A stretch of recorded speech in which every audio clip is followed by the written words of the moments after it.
Good morning. Happy Friday. It's Friday, right? I think so. I didn't get a lot of sleep last night.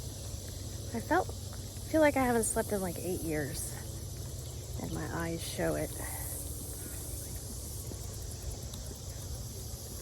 But today, I wanted to talk about 2 words. I'm sorry. Morning. Morning. And those 2 little words have such an impact and are so easy to say, yet we all, or most of us, have a problem saying it. I don't. I've gotten really used to saying it over the years. As a parent, as a daughter, as a sister, I mean, we're all human. We all make mistakes. And a lot could be resolved by just saying, I'm sorry. So, I tell my kids that all the time, because I screw up. Say something I don't mean, or make assumptions too quickly, or try to jump in and solve their problems for them without letting them work them out on their own. So they hear I'm sorry a lot from me. But I also have to say I'm sorry to people, maybe under my breath, maybe silently, and they never hear it because I've had a bad day, or like yesterday, just saw my neighborhood trashed with a bunch of plastic bags, and it's not a great way to start your day. Or somebody tried to run me off the road to the doctor's appointment, so I was a little shorter than I should be with a receptionist. I mean, it's been a rough 8 years, and my patience has gotten shorter by the day. So I have to say I'm sorry a lot, and I just hope that that energy reaches whoever it is that I need to say sorry to.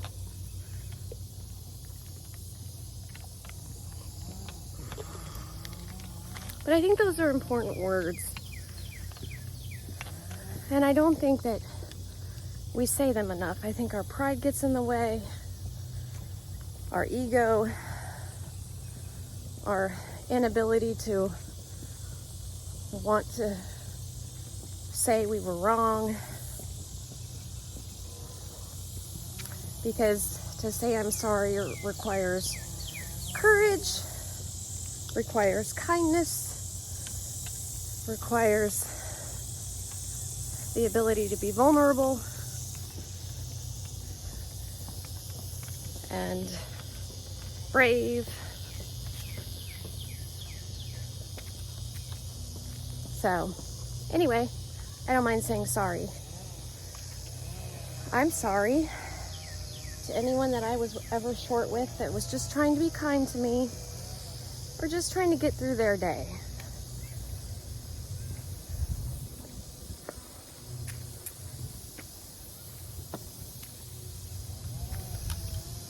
This is a beautiful little meadow. It's one of my favorite places to walk because this is like a safe haven for all the birds and the bees and the butterflies. They have a place to go. I keep a big patch in my backyard that I don't mow with flowers that grow so that the bees have somewhere to go in my backyard. So I love seeing this, and it's just amazing. Nature is so amazing. I mean, it did all of this on its own.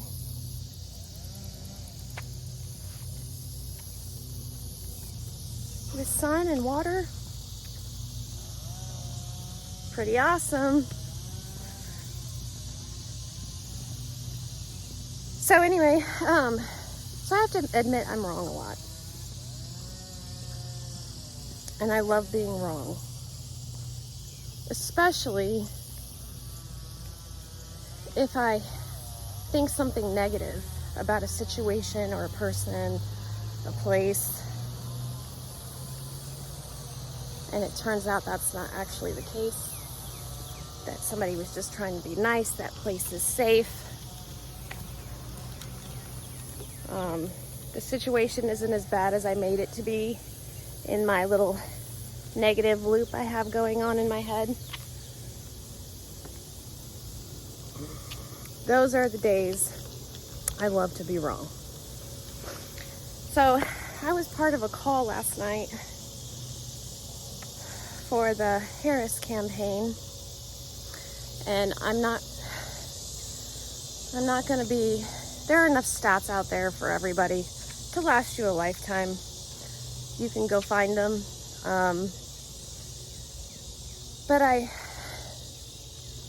heard something like the majority, I think, of white women voted for Trump both terms.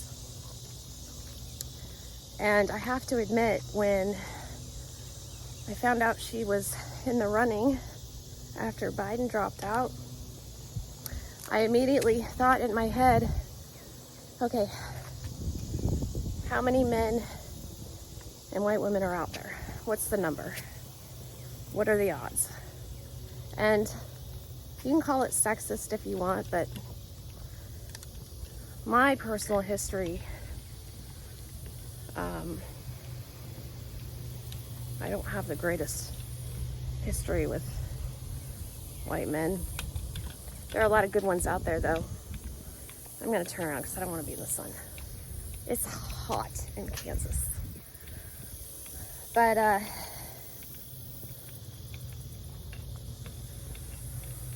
yeah, I tried to post a couple videos. The powers that be won't let me right now. So we'll see how this one works out today. But I just was like, oh my God. What are our odds here? And I hate to think that way. I hate feeling that way. So I would love to be wrong.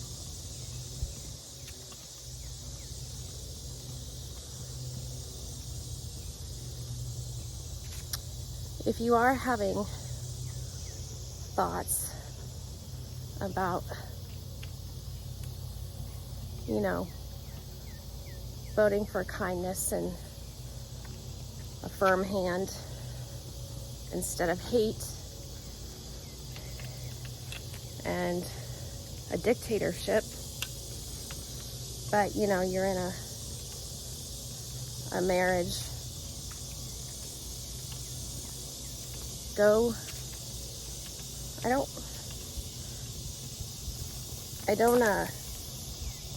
I think the primary ballot in November, you can vote for both. If you're registered as Democrat or Republican, you usually get either a Democratic ticket or a Republican ticket. It's been 4 years, so I'm not sure. I don't remember how the ballot goes if you have both candidates on the same ticket, but either way, if you truly believe in your heart that Harris is the best, but your significant other doesn't think so, lie. They don't need to see who you're voting for. That's private. And if you have a Republican ticket, which I think you can vote for both, but if you have a Republican ticket, write it in.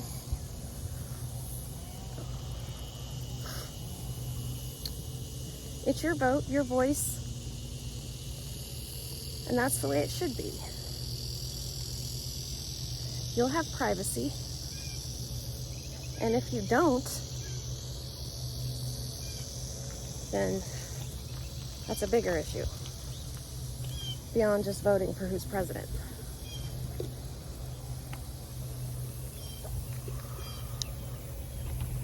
I believe in us. I believe in the power of women. I believe we all want power over our own bodies, the power to make our own decisions. And I really think that we can pull this off. It is our time.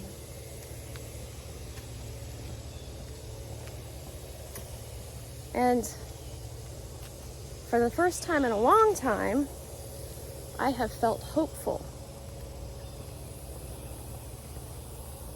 I have felt that maybe things might be going in the right direction.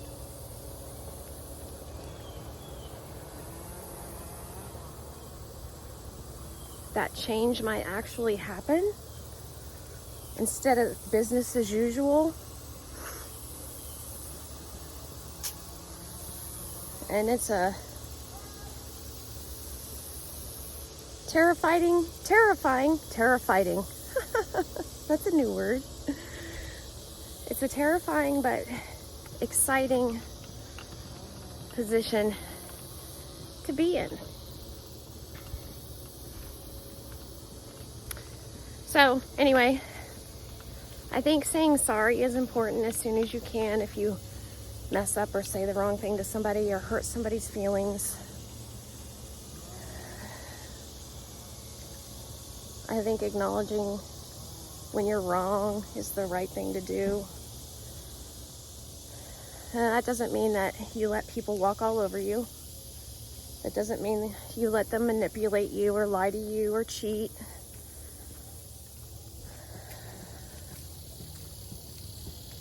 But just admit when you're wrong. I love being wrong. I'd love to be wrong about so many things.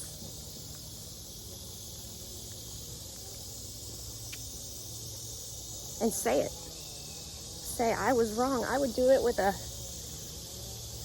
hat and some pom-poms, dance in my driveway.